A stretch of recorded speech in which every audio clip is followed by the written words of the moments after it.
안녕하세요. 축구 전문 기자 한준입니다. 한준TV 푸틱스 유튜브 채널에 새 영상이 올라오지 않아 궁금하신 분들이 많으실 텐데요. 계정에 문제가 생겨 새롭게 채널을 개설했습니다. 유튜브나 구글에서 영문으로 HANJUNETV를 검색하시거나 유튜브 검색에서 한준TV를 업로드 최신순으로 검색하시면 새로운 채널로 오실 수 있습니다.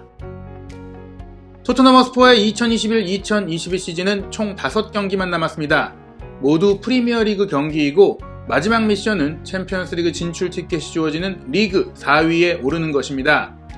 5월 5경기의 첫 일정은 한국 시간으로 5월 1일 일요일 밤 10시에 토트넘 허스퍼 스타디움에서 킥오프하는 레스터시티전입니다. 이 경기를 이기면 승점 61점으로 토트넘이 4위가 됩니다. 뒤이어 5월 2일 월요일 0시 30분에 웨스트햄 유나이티드와 원정 경기를 치러야 하는 아스널을 압박할 수 있는 상황이 됩니다.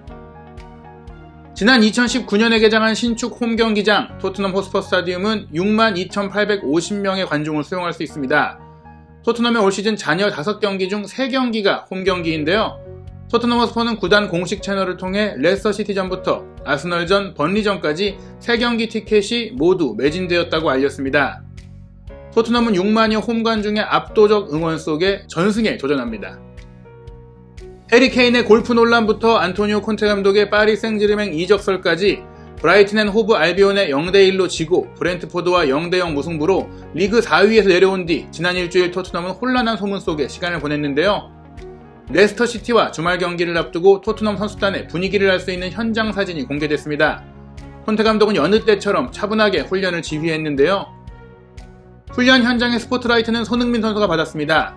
인테르 밀란에 이어 토트넘 호스퍼에서도 콘테 감독과 함께하는 피지컬 코치 스테파노 브루노와 손흥민 선수가 다정하게 소통하는 모습도 포착이 됐는데요. 최근 2경기 무승, 브렌트포드전 슈팅 영회 논란에도 손흥민 선수는 특유의 긍정적인 모습으로 이겨내고 다음 경기 준비에 잘 집중하고 있는 것 같습니다. 토트넘 선수들은 강도 높은 실내 피지컬 훈련을 통해서 콘테 감독이 요구하는 프리미어리그의 격렬한 플레이를 소화하기 위해 땀을 흘렸습니다. 손흥민 선수도 근력 훈련을 통해 밀집 수비를 이겨내고 파고들기 위한 대비를 했습니다. 그리고 훈련장에 나와서는 몸 상태에 아무 문제가 없는 것을 웜업으로 보여줬고 전술 훈련은 비공개로 진행됐습니다. 훈련 전후 토트넘 분위기가 매우 좋다는 걸 알 수 있는 장면이 많았는데요. 후보 골키퍼 피에르 루이지 골리니는 경기에는 거의 나서지 못해도 손흥민 선수의 새로운 절친 라인에 포함이 됐죠. 최근 델리알리의 생일 파티에도 손흥민 선수와 함께 참석한 골리니의 밝은 모습을 통해서도 지금은 토트넘을 떠난 세르주 오리에가 인터뷰에서 무리뉴 감독 시절에는 수석 코치 주앙 세크라멘투가 후보 선수 관리를 잘 못했다고 지적했던 문제가 지금은 없다는 것을 보여주고 있습니다. 승승장구하던 토트넘 허스퍼의 갑작스런 경기력 저하는 윙백 축구를 구사하는 콘테 감독 체제에서 최고의 측면 플레이를 보이던 맷 도허티가 부상으로 시즌아웃 당하면서죠. 도어티가 빠진 자리에 선발로 나선 에메르송 로얄이 2경기 모두 최악의 플레이를 펼쳐 데얀 쿨루셉스키까지 부진에 빠졌습니다.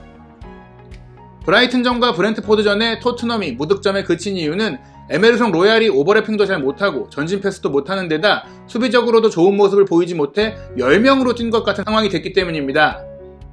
공격진 높은 곳에서 손흥민 선수에게 패스하거나 케인의 패스를 받을 때 손흥민 선수에게 공간을 만들어주던 쿨루셉스키는 로얄과 연계가 잘 안되자 오른쪽 윙백 자리까지 내려와서 플레이하다 보니 고전했습니다. 로얄은 본인도 최근 부진에 대한 심리적 압박감이 큰지 지난 브렌트포드전에서는 프로 선수라면 할 수 없는 실수까지 했습니다. 후반 40분 반대편 동료 선수들에게 내준 전환 패스가 밖으로 나가 브렌트포드의 소유권을 헌납했는데요. 압박도 없고 공간도 충분했는데 다빈손 산체스를 향해 준 긴 패스가 허무하게 빗나갔죠. 레스터시티전 데뷔 훈련에는 로얄에 대해 집중적인 케어가 이루어진 것으로 보입니다. 본래 로얄과 조정 경쟁에서 밀렸던 맷 도허티도 콘테 감독의 훈련을 잘 따르면서 성장하고 발전한 케이스인데요. 로얄은 1960년생으로 올해 만 62세인 콘테 사단 최고령 잠피에로 벤트로네 코치가 전담해서 케어하고 있습니다.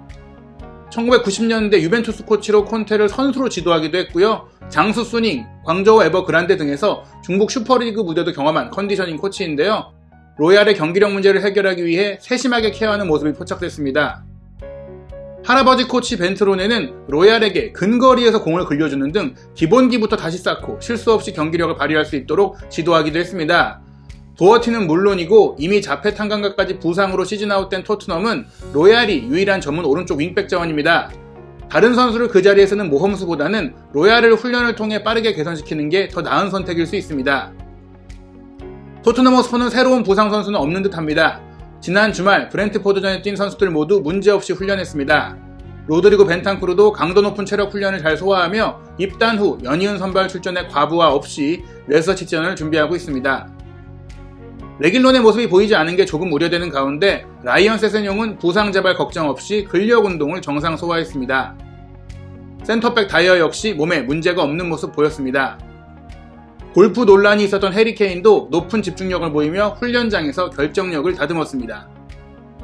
미드필드 라인의 로테이션이 필요하지 않느냐는 영국 언론의 의구심이 나오고 있는 가운데 해리 윙크스의 훈련 모습이 많이 포착됐습니다. 최근 공을 소유했을 때 기술적으로 더 안정적인 모습을 보이고 있는 피에르 에밀 호이비에르는 카메라를 보고 익살스러운 표정을 지으며 최근 부진으로 인해 사기에 문제가 생긴 것은 아니라는 걸 보여줬습니다. 비주전 선수들을 신뢰하지 못하는 콘테 감독이 이번 레스터시티전에 일부 로테이션을 가동할지 여부가 최대 화두입니다. 개인적으로는 손케 쿨 트리오가 그대로 나서고 로얄이 한 번 더 기회를 받을 것으로 예상합니다. 만약 바꾼다면 모우라를 전진시켜 출전시키고 쿨루셉스키를 뒤에 둘 가능성이 있습니다. 이 경우 왼쪽 윙백으로 벤 데이비스를 두고 비대칭 포백에 가깝게 운영될 수 있습니다. 모우라 대신 베르바인이 나서면 손흥민 선수가 오른쪽으로 이동할 가능성도 있습니다. 레스터시티는 AS 로마와 유로파 컨퍼런스 리그 준결승 1차전에 뛰지 않은 파슨 다카를 비롯해 아요세 페레스, 함자 차우드리, 루크 토마스, 찰라르 소이인지 등 선수들로 로테이션을 가동할 수 있습니다. 토트넘의 홈에서 경기가 열리고 레스터시티가 5월 6일 금요일 새벽 7일 로마와 유로파 컨퍼런스 리그 준결승 2차전 원정 경기에 집중해야 하기에 유럽 주요 18개 스포츠 베팅 업체의 전망은 토트넘 승리로 쏠리고 있습니다. 토트넘 홈 승리 평균 배당률이 1.44배인 것은 하위권 팀을 상대할 때 나오는 수치입니다. 레스터시티 승리 평균 배당률은 무려 6.87배, 무승부도 4.73배로 높아 이번 경기는 토트넘이 무승을 끊어낼 것으로 전망하고 있습니다. 프리미어리그 4위 경쟁은 치열합니다. 웨스트햄이 아스널과 5월 2일 0시 30분에 홈 경기를 치르는데요. 웨스트햄이 더는 유로파리그에만 신경 쓸 수 없는 상황이 됐기 때문에 아스널전에 승점을 얻어야 하고 그렇다면 토트넘에 유리한 시나리오가 될 수 있습니다. 토트넘은 5월 1일 일요일 밤 10시에 레스터시티와 홈 경기로 프리미어리그 35라운드를 치릅니다. 한준TV의 영문으로 HANJUNETV를 유튜브에서 함께 검색하시면 새로운 한준TV를 찾아오실 수 있습니다. 토트넘과 손흥민 선수의 경기 분석, 해외 반응, 영국 현지 중계 방송, 분석 내용 해설, 유럽 현지 해설위원 알베르토 몬토야의 독점 비평까지 한준TV, HANJUNETV를 새로 구독하시고 확인하시기 바랍니다.